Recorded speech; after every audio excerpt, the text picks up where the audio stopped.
Hi, this is M. Aishwarya from BMSIT, here to share my solution for the Swabs2Labs Hackathon under the visualization track. For healthcare professionals, the goal is to obtain lab results quickly so that they can treat patients faster. In absence of visualizations, samples can be allocated to faraway labs that can increase cost and delay in generation of results.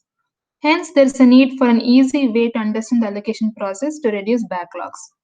So here we have the data dashboard containing all the visualizations.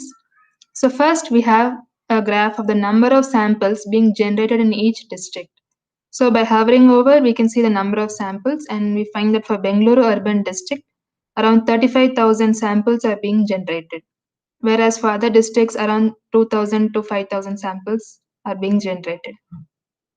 Compared to this, we have the number of backlogs in each district, where the color indicates the number of transfers to district headquarters for storage. So here also we find that for Mysuru district, we have around 1,175 samples as backlog. Next, we have a visualization of all the labs that receive from a district. So one district can send to multiple labs. So here we can filter by the district name. So for example, we select Bengaluru urban district. We can look at all the labs that receive samples from this district. So we find that majority of the samples are sent to labs within the district, whereas around two labs which are in Dharwad district also receive samples from Bengaluru urban district. So we can see around 1,088 samples and 87 samples are being sent to these labs in Dharwad, apart from the labs which are already receiving samples within the district, which can be seen more clearly by zooming in. So here the red dots indicates the various labs, and the blue lines indicates the transfers. These dark dots indicates the district headquarters.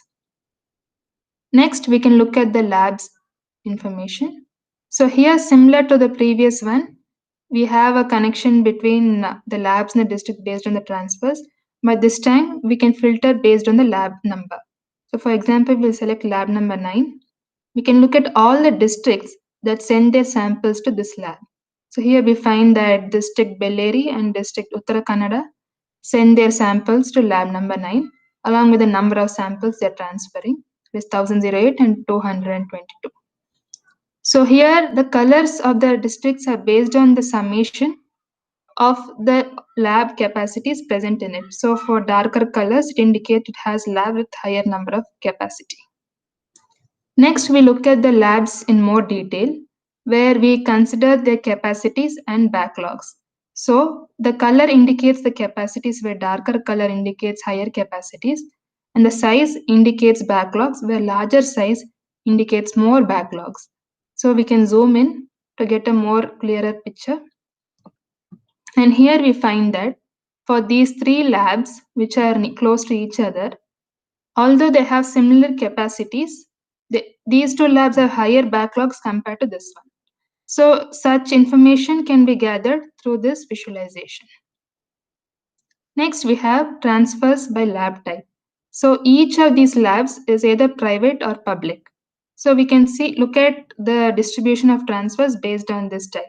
So we find that most of the districts have public labs and few of them have private labs, and Bengaluru urban district has the highest number of private labs, and it also receives highest number of samples to private labs.